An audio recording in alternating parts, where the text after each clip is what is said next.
السلام عليكم ورحمة الله وبركاته. جيمكن waxaa loo yaqaanaa in la ogaado ama loogu talagalay qofka feejignaantiisa ama waxa afka qalaad lagu yiraahdo attentiveness.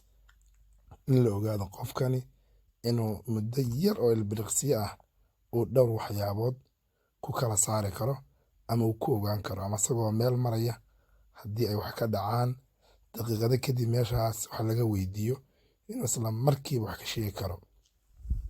haddaba aynu ka jawaabno sawirkan kor ka muuqda iyo kan hoose maxay ku kala duwan yihiin. 5 waxyaabood ama 6 waxyaabood isku day inaad hal daqiiqo ama wax la mid aad ku sheegi karto. Let's go. Kan ugu horeeya waa kaas oo ah in weelkaas uu wax ku jiraan ama bur ama sonkor wuxuu ahaada kan hoose laakiin uu maran yahay. qaadadan hoose waa nadiif halka qaadada kore aad moodo inaysan nadiif ahayn.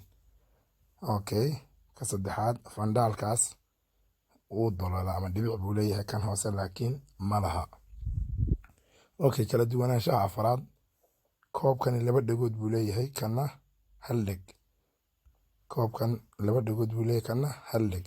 kan ugu dambeeya intaynan gelin ka horeeya aynu taabano oo ah kalarka labadan koob inay kala duwan yihiin. kalarkoodu haddaad u fiirsato uu kala duwan yahay. hal mid baa hadhay waana ka ugu dambeeya. isku day qof walba balkaa inaad sheegto intaana sheegin. 10 second. 1 2 3 4 5 6 7 8 9 10. sheegteen baan filayaa waana kan